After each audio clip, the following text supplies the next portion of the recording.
नमस्कार। इस विशेष प्रस्तुति में आप सभी का स्वागत है। मैं हूं आपके साथ दीप्ति दुबे। आज हमारे साथ स्टूडियो में मौजूद है तबला वादक विदुषी अनुराधा पाल। अनुराधा जी, आपका स्टूडियो में स्वागत है। बहुत बहुत धन्यवाद दीप्ति जी, और बहुत बहुत आभार सनसेट टेलीविजन को। अनुराधा जी, वैसे तो कला अपने आप में किसी तरह का भेदभाव नहीं करती है, हर किसी के लिए कला होती है, लेकिन फिर भी कहीं ना कहीं एक लाइन बन चुकी है कि ये इन कलाओं में महिलाएं आगे हैं, इन कलाओं में पुरुष आगे हैं। आपने चुना तबला वादन को, ये कैसे हुआ? इस पुरुष प्रधान वादन कला में आप कैसे आई? बचपन में ही मुझे एक्चुअली संगीत के तरफ बहुत रुचि थी। मेरे माँ बाप इला एंड देविंदर पाल प्रोफेशनल्स थे। मेरी माँ मशहूर पेंटर और राइटर थी, और मेरे पिताजी फार्मास्यूटिकल दुनिया के बहुत बड़े डॉयन थे। तो मुझे म्यूज़िक और आर्ट्स का वैसे घर से ही मिला, लेकिन उन्होंने मुझे बहुत संगीत ग्रेट म्यूजिशियन से मुझे वाकिफ़ करवाया। बचपन से ही मैंने बहुत संगीत सुना, और हमारे घर में मेरे नानी के यहाँ पे सरोजबेन व्यास, वो एक एजुकेशनिस्ट भी थी, और मेरे नाना जी उन्होंने 40 स्कूल्स हिंदुस्तान में बनाए। पद्मश्री एमटी व्यास उनका नाम था। तो उनके यहाँ पे बहुत सारे म्यूजिशियंस आते रहते थे, और उनको सुन सुन के मुझे भी जिज्ञासा हुई कि मुझे भी सीखना है। मेरी माँ भी खुद गाती थी। तो फिर मैंने इंटरेस्ट जाया, मतलब मैंने कहा कि मुझे गाना सीखना है, क्लासिकल वोकल। और वोकल के साथ में जब मैं गाती थी तो एक as if a natural flair was there कि मुझे ये कौन सी ताल होगी, इसके साथ में कैसा ठेका बजेगा, ये बंदिश के साथ में या ये राग के साथ में किस टाइप का किस मूड का बजाना होना चाहिए। तो फिर कुछ लोगों ने कहा, कुछ म्यूजिशियंस ने इसको ऑब्जर्व किया, और उन्होंने कहा कि आपको तबला भी सीखना चाहिए, क्योंकि लय और सुर ये इसी से संगीत बनता है। और तो मैंने फिर तबला सीखना शुरू किया 6 साल की उम्र में। और फिर पहले तो ऑफ कोर्स जब मैंने इंटरेस्ट दिखाया तो फिर कोई मुझे सिखाने के लिए तैयार नहीं था, क्योंकि जो मेरे भाई को सिखाते थे, जो टीचर थे, वो उन्होंने मना कर दिया। उन्होंने कहा कि लड़कियों का काम है नहीं, आपसे होगा नहीं, आप इतने सच अ डेलिकेट गर्ल, आपसे नहीं होगा, वो जोर चाहिए इसमें, पावर चाहिए, शक्ति चाहिए। तो फिर मैंने अपने आप से परसिस्ट किया, अपने आप से सीखा ऑब्जर्वेशन करके। एंड फिर 2-3 महीने बाद में उन्होंने जब सुना तो वो चकित रह गए। मुझे आपने अपने आप से कैसे सीखा? मैंने कहा बस भगवान ही रास्ता दिखाते हैं सब।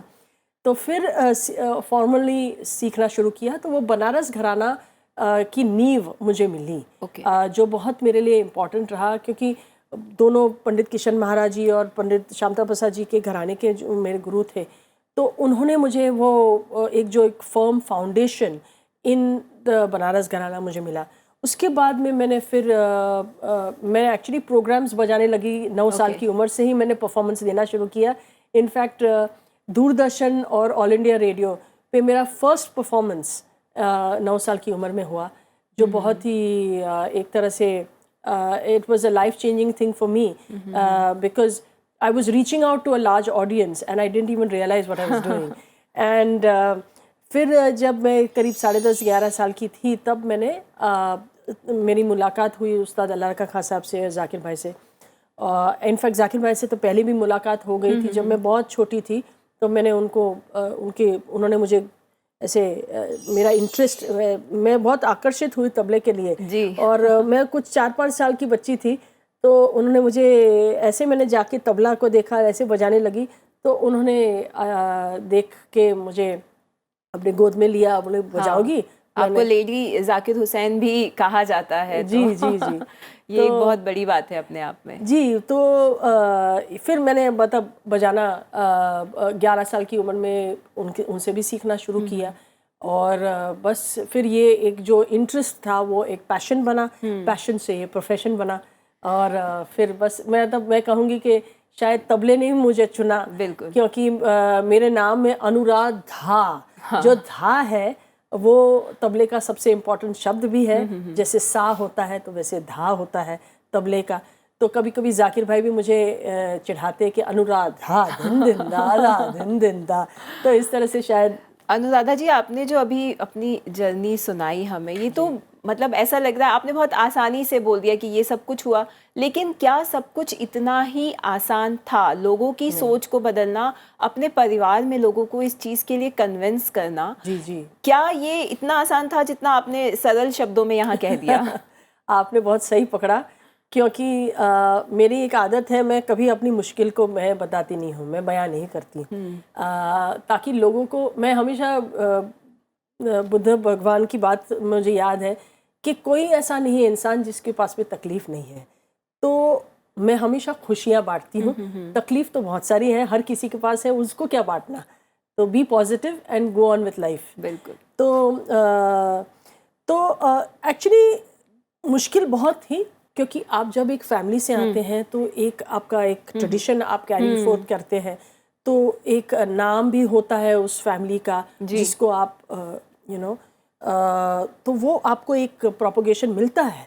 ऑफ कोर्स उनको भी अपना प्रूव करना पड़ता है, बिकॉज जब वो इतने बड़े फैमिली से आते हैं तो there is a responsibility on them. बिल्कुल। बट मेरे लिए डबल डिसएडवांटेज क्या था, क्योंकि मैं लड़की होके एक मेल डोमिनेटेड इंस्ट्रूमेंट में, पहले जैसे मैंने बताया कि सीखना मुश्किल, सीखने का मौका मिलना वो मुश्किल, उसके बाद में परफॉर्मेंस मिलना मुश्किल, फिर उसके बाद में कि आप के लिए बोलने वाला कोई गॉडफादर नहीं है, क्योंकि मैं खुद इसमें ही मतलब मैंने सिर्फ अपने काम के बलबूते पे, अपने टैलेंट के बलबूते पे और प्योरली डिटर्मिनेशन एंड पॉजिटिविटी, वो एटीट्यूड रख के कि जितनी भी तकलीफ आए, मतलब जैसे मैं जिंदगी का साथ निभाता चला गया, अनुराधा जी, जो आपने धुएं में उड़ाता चला गया। ये जब आप कह रही हैं कि आपने अपने बलबूते पर किया, तो उसके अगर हम सबूत के तौर पे देखें तो इतने सारे पुरस्कार आपको मिल चुके हैं, राष्ट्रीय और अंतर्राष्ट्रीय स्तर पे आप इतनी ख्याति प्राप्त हो चुकी हैं, और देखा जाए राष्ट्रपति पुरस्कार भी आपको मिला है, कई तरह के अवार्ड्स आपको मिले हैं, और ख़ास तौर पर आपको आपके इनोवेशंस के लिए भी अब जो है वो सम्मानित किया जा रहा है। पहली बात तो ये कि उन्हें सामने वाला पहचाने और उसके बाद उसका सम्मान करे जी। तो इस यात्रा के बारे में आप क्या कहना चाहेंगी? देखिए, मैंने जब यात्रा पहले मैंने इस तरह से शुरू की कि पहले अपने आप को इतना काबिल बनाओ। जैसे मेरी माँ हमेशा बोलती थी कि खुद को कर बुलंद इतना कि खुदा खुद बंदे से पूछे, बता तेरी रज़ा क्या है। तो अपने आप को इतना कायम करने के लिए पहले इतना रियाज, इतना सीखना और पूरे हर तरह से डेडिकेटेड, कमिटेड होना, एक कमिटेड प्रोफेशनल होना बहुत मुश्किल होता है, जो शायद मुझे उसकी जो ट्रेनिंग है मुझे घर से मिली फ्रॉम माय फादर, बिकॉज उन्होंने भी बहुत स्ट्रगल करके वो आगे आए थे। बिल्कुल। तो वो उन्होंने मुझे कोई वो इजी रास्ता दिखाया ही नहीं, उन्होंने कहा बस काम करते रहो और अच्छा काम करो, अच्छा सीखो।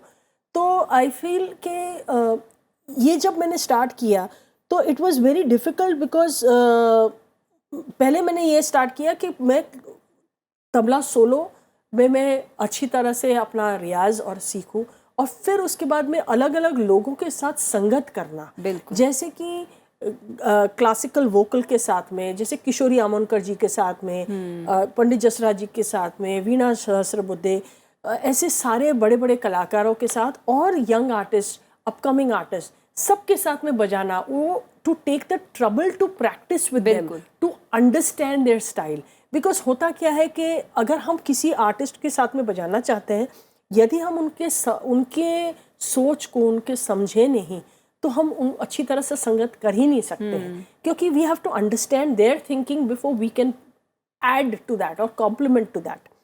तो ये एक प्लस इंस्ट्रूमेंटल के साथ में, तो मैं हर रोज़ मैं कोई ना कोई वोकलिस्ट या इंस्ट्रूमेंटलिस्ट या कथक डांसर के साथ में हर रोज़ रियाज करना, हर रोज़ के एक समझिए कि मेरा इतनी स्ट्रगल रहती थी कि जैसे आपको बताओ कि सुबह 5 बजे उठ के रियाज करना, फिर स्कूल जाना, और पढ़ाई में भी बहुत अच्छा होना पड़ता था, क्योंकि हमारे घर में वो पढ़ाई की बहुत इम्पोर्टेंस भी थी।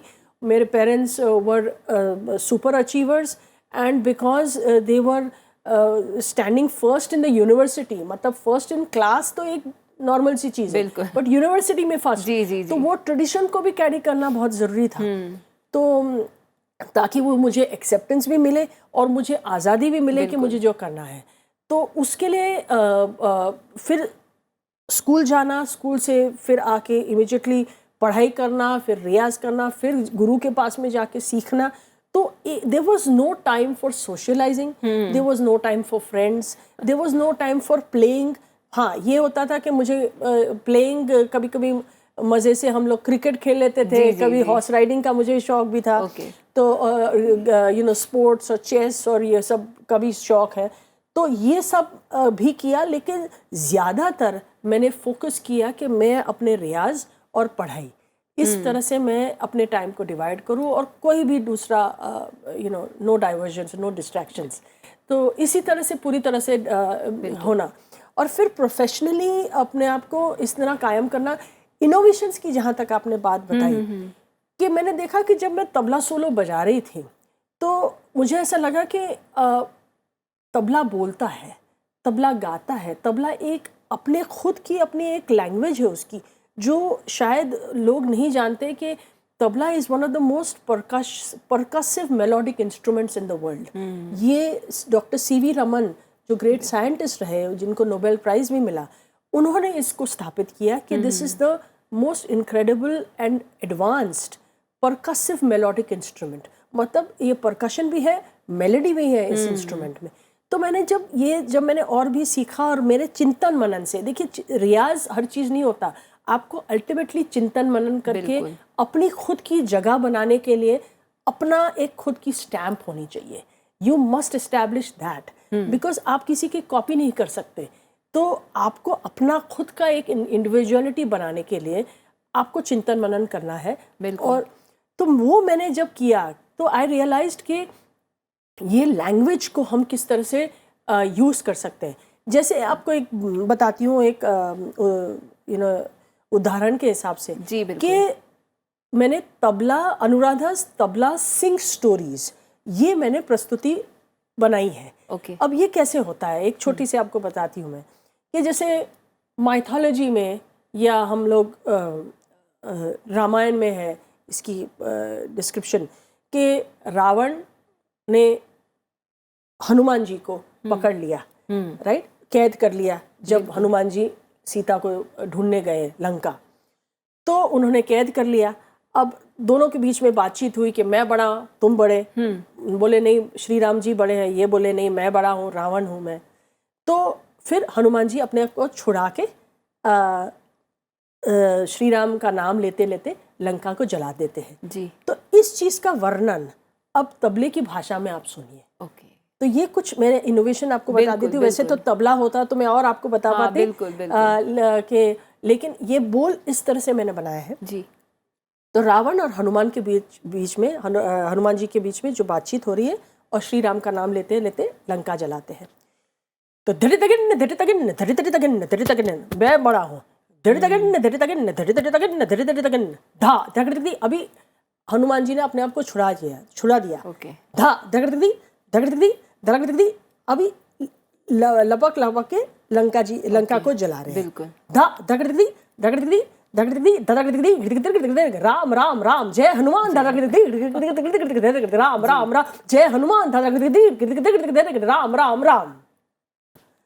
तो ये छोटा सा एक मतलब जैसे गत इसको कहते हैं तबले की भाषा में, ये मैंने जैसे बनाया। तो उसी तरह से मैंने रामायण को भी रचाया है, पूरी रामायण को। अद्भुत है, अद्भुत है। तो मैंने कहा कि हमारी जो कल्चर है, हमारी जो संस्कृति, हमारा जो Indian heritage and values are so strong. मतलब मैं दुनिया भर में लैटिन, अफ्रीकन, जैज़ सबके साथ में मैं बजाती हूँ, सबके साथ में मेरी इंटरेक्शंस है, लेकिन वो लोग भी चकित है कि हमारे देश में कितनी संस्कृति है, कितनी विविधता है।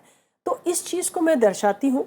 हमारे जो एक तो जो माइथोलॉजी के जो रामायण, महाभारत, प्लस कृष्ण के ताल, जो तो कृष्ण जी की जो लीलाएं हैं, जो श्रीमद् भागवत में वर्णन है उसका, उसको भी मैं बिल्कुल तबले की इसमें, और उसमें मैं अलग अलग इंस्ट्रूमेंट्स लेके मैं इनोवेशंस को जो है वो एक तरीके से अब पहचाना भी जा रहा है, उसे सम्मान भी दिया जा रहा है। और प्रधानमंत्री ने भी आपको जो है वो बेटी बचाओ बेटी पढ़ाओ मुहिम के लिए जो है वो चुना और उन्हें आपको भारत की लक्ष्मी का जी। ताज दिया गया है। जी। मोदी जी ने जी, आपके जी। लिए ये कहा है। जी, मेरे बहुत कैसा लगता है आपको ये? मेरे लिए बहुत सम्मानीय बात है, क्योंकि मैं समझती हूँ कि जब इतने बड़े भारत के इतने बड़े प्रधानमंत्री जो हमारे मोदी जी, इतने मतलब उन्होंने इतना कमाल का काम किया है इस देश के लिए जी। तो जब वो कहते हैं तो मुझे बहुत मतलब गर्व होता है कि उन्होंने मुझे पहचाना, मुझे एक और क्योंकि मैंने लड़कियों के लिए, फोक आर्टिस्ट के लिए एंड डिसएडवांटेज लोगों के लिए मैंने काम किया है। मैं समझती हूँ कि देखिए हर एक इंसान अपने फील्ड में काम अच्छा करता है, लेकिन हम खुद से परे एक पूरी दुनिया है। बिल्कुल। उसके अलावा हम खुद के अलावा भी हमको दूसरे को भी देखना है कि ये फील्ड कैसे आगे बढ़े, बिल्कुल, बाकी लोग भी आगे कैसे बढ़े। बिल्कुल। और महिलाओं को बढ़ाने के लिए मैंने 1996 में स्त्री शक्ति नामक एक ग्रुप, एक बैंड है जो हिंदुस्तान का फर्स्ट ऑल गर्ल हिंदुस्तानी कर्नाटिक ग्रुप है, जो मैंने क्रिएट किया क्योंकि जैसे मुझे तकलीफ हो रही थी अपने आप को एक इस्टेब्लिश करने में, मौका मिलने में, तो मैंने सोचा कि क्यों ना मैं दूसरे लड़कियों को भी मैं हेल्प करूं, उनको भी इतना सक्षम बनाऊं और हम साथ में जुड़ के एक यूनाइटेड एक हिंदुस्तानी कर्नाटिक जो एक देश को जोड़ने वाली बात है, वो हम संगीत के द्वारा दिखाएं। और महिलाएं हैं तो ये सबसे इम्पोर्टेंट होगा, क्योंकि महिलाएं हमारी फ्यूचर है। जब आपने उसकी स्थापना की, अगर हम स्त्री शक्ति की ही बात करें,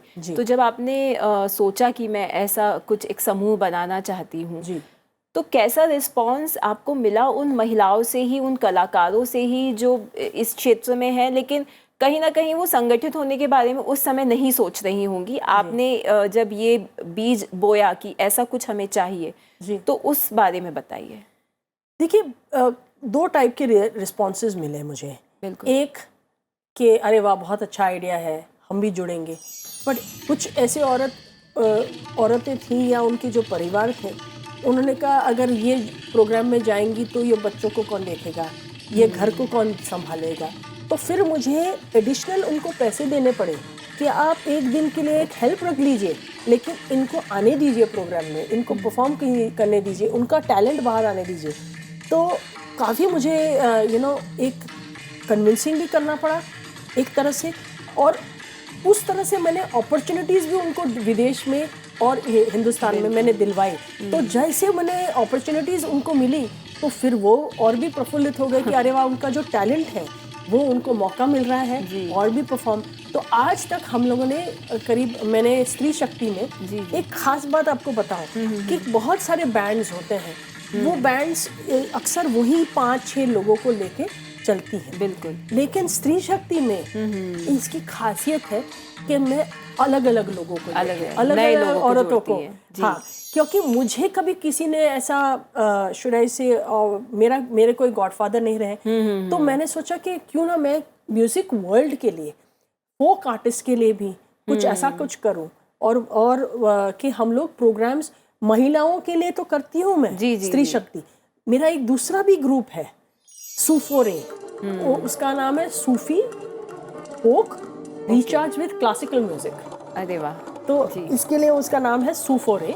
तो इसमें फोक आर्टिस्ट, ट्राइबल आर्टिस्ट, उनको मैं लेती हूँ और क्लासिकल म्यूजिक के साथ में जोड़ के उनको परफॉर्मेंस करवाती हूँ। बिल्कुल। आपने आज़ादी का अमृत महोत्सव के अंतर्गत भी अनुराधा जी बहुत सारी सुंदर प्रस्तुतियां आप लगातार कर रही हैं, और स्पेशली ये सोच के कि मतलब हम इस अमृत काल में अब हम प्रवेश कर चुके हैं और क्या क्या हो सकता है, मतलब ये भी आपके इनोवेशन का एक बहुत अहम पहलू है। आप जैसे कि बहुत सारे लोगों के साथ काम कर रही हैं, तो आप ऐसा लगता है जैसे आप कहीं रुकती नहीं है अपनी क्रिएटिविटी को आगे बढ़ाने में। तो ये आपके मन में कैसे आया, क्योंकि ये कहीं ना कहीं कला के साथ जो है वो हमारी देशभक्ति को भी दर्शाता है। आपने बहुत अच्छा सवाल किया। मेरे दादाजी इंडियन आर्मी में थे, मेजर थे आर्मी में, उसी में शहीद हुए। और जब हिंदुस्तान का विभाजन हुआ 1947, तो मेरे फादर तब आई थिंक 1-2 साल के थे, और जब वो पाकिस्तान में रहते थे, कोहाट में, तो वहाँ पे रॉयल फैमिली के थे। तो जब वो हिंदुस्तान आए तो उसके पहले दादाजी के शहीद हो चुके थे। तो जब वो आए हिंदुस्तान में तो उनको बहुत स्ट्रगल करना पड़ा, because he was staying in refugee camps, कुछ भी पैसा नहीं था, कुछ नहीं था। तो बट ये जो देशभक्ति की भावना है वो एक तो मेरे दादाजी से आती है, दूसरे मेरे नाना जी वो भी फ्रीडम फाइटर थे। उन्होंने करीब 40 स्कूल्स बनाए ऑल ओवर इंडिया। और उनका नाम पद्मश्री एमटी व्यास था।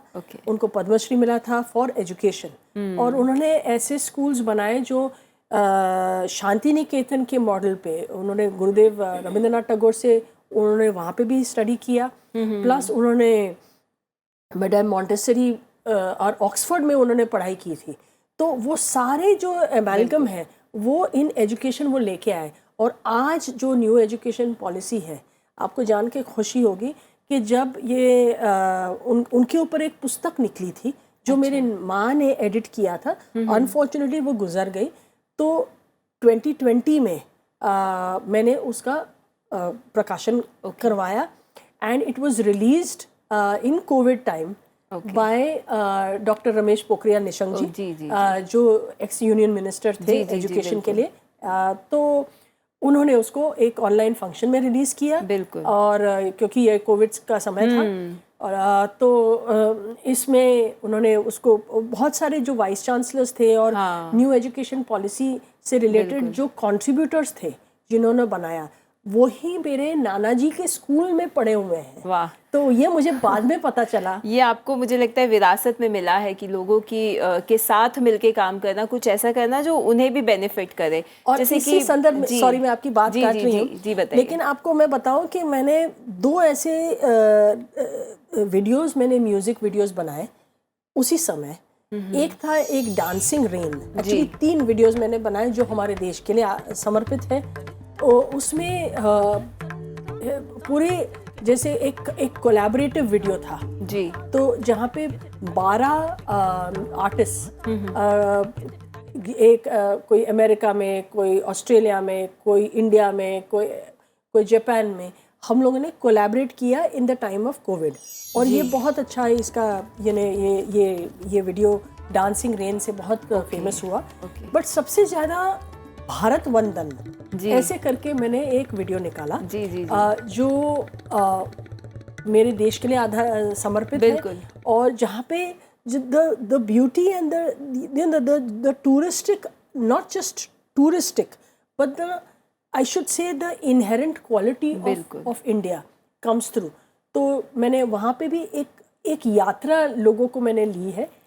In 108 seconds I have taken people on a यात्रा of India through music. एक जो आखिरी सवाल आपसे करना चाहूँगी, भविष्य की योजनाओं के ऊपर अगर हम बात करें तो पहले ही जो है वो आपने एक कल्चरल फाउंडेशन की स्थापना कर दी है। कोविड टाइम हम सबके लिए बहुत मुश्किलों भरा रहा, खासकर कलाकारों के लिए उस समय में सबसे ज़्यादा परेशानियाँ हुई।